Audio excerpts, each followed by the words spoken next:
Good day, and welcome to today's session on strategies for declarative knowledge instruction.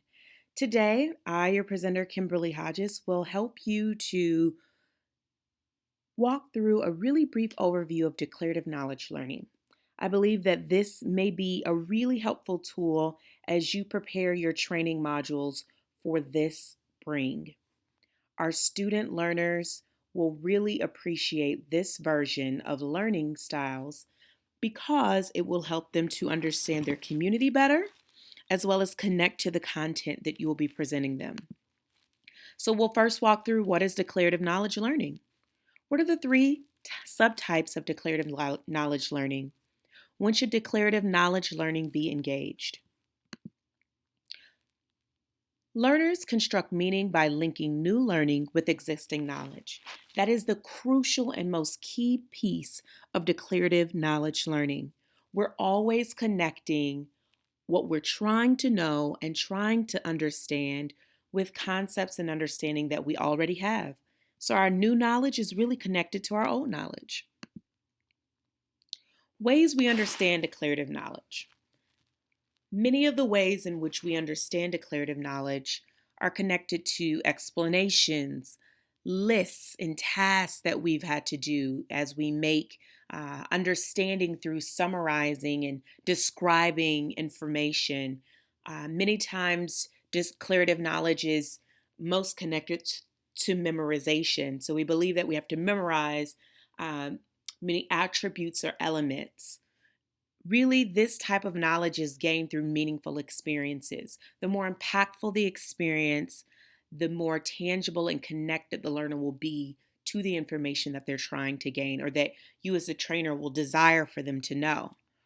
So, understanding these ideas and how they relate to each other are really the keys to solving problems. So, for many of you in the audience, as you're preparing your student leaders, your paraprofessionals for the work that they're going to do in the halls this spring, they're going to have to solve many problems between roommates for their conflicts. They'll have to determine when to write someone up because of a noise violation or alcohol violation. They'll have to troubleshoot and problem solve. And by supplying them with the best training via declarative knowledge, they hopefully will be really successful in the role. So, just brief overview for some of you who have been through some training and development informationals, and you know different forms of cognitive ways for folks to learn. Uh, as I said, we're walking through declarative knowledge. Most of this is done through verbal and visual information. So the learner is aware of meaning and understanding of declarative knowledge. So that's the facts, propositions, rules, principles, and concepts. 10% is really all of the learning time. And as far as the instructional prescriptions, the expositionary really happens to be our our labels and definitions. You can give them the best example of when a situation has occurred, matched or divergent examples, worked examples. So really, your lived experience of what you have had to do in problem solving for your residents. That would be the best way in terms of a strategy. The mode of instruction is very didactic. So it's structured from your very delivery. So the books that you might use are handouts and pamphlets. You can do print materials. You can use video instruction. And then obviously, once you are complete with all of your instruction, you want to make sure that they actually know what they're talking about. And you can do that through some testing with, formatted for correct answers, objective, really.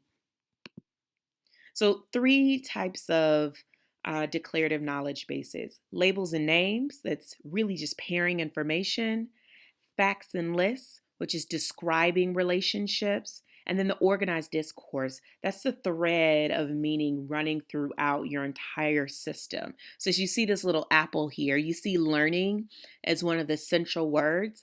And when you're thinking about this large apple of learning that has to happen, it's a bunch of discourse. It looks chaotic, but it's really quite organized.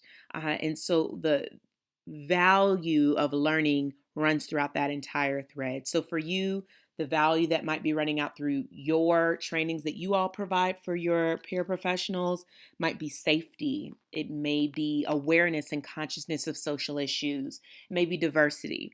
So let's take a moment and just think through uh, how labels, facts, and lists and organized discourse really break down. So, labels and names. You remember when you were younger and you had to know all of the parts of the body? Yes, well, that's really paired association learning. Learners mentally make connections and link between the elements. So, knowing your head and your arm and your hand and your knee and your leg. You remember the song?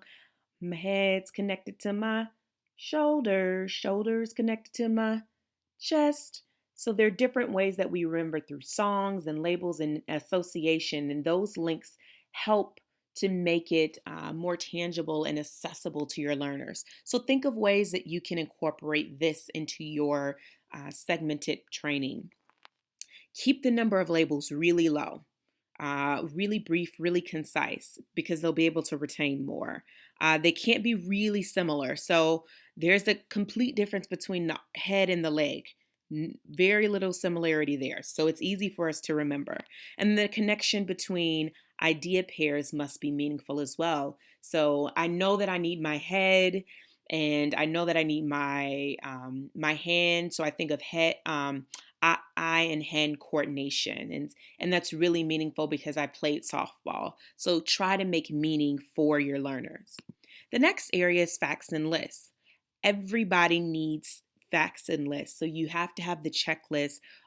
For example, when your students or your residents are moving in, they'll have a checklist, and so the facts and the list for your paraprofessionals who'll be facilitating this information will be important. A fact is usually a statement that describes a relationship between and among concepts.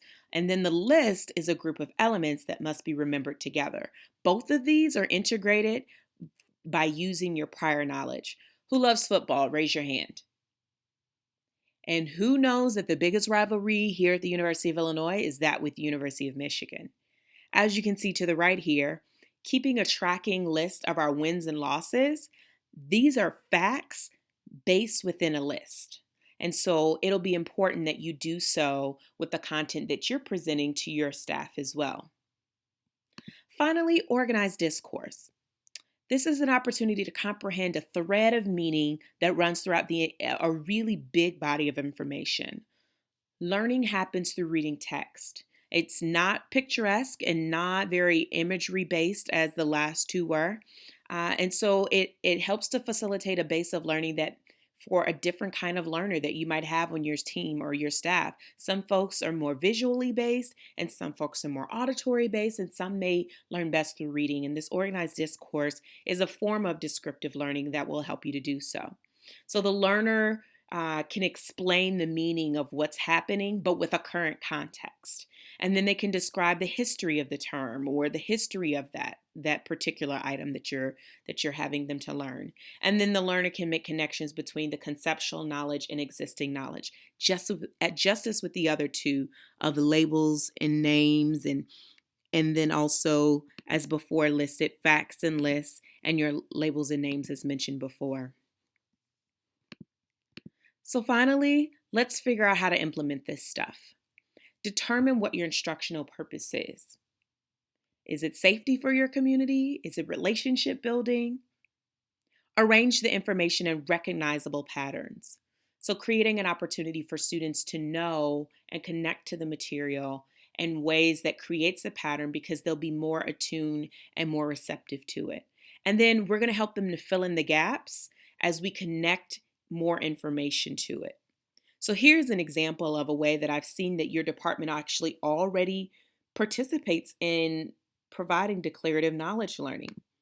Sociograms. So here in the residence halls for the University of Illinois, the sociogram provides an opportunity for your paraprofessionals to let you know you're assessing their knowledge of their community. And so they can draw this out. I've seen, obviously, as this example shows before us, in a digital format.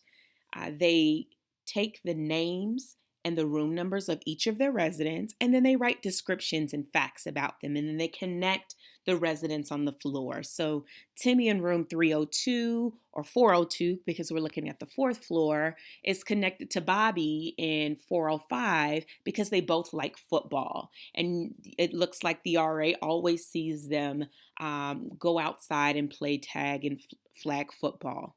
So ways of declarative knowledge are demonstrated through very visual ways such as this, and I commend you all for already using this. So again, I do want to show you that this information is based on some research that has been done. So take a moment to review that. And I just want to remind you here that the most important piece of declarative knowledge is knowing that your learners must be connecting this new information to existing knowledge. Thank you for your time.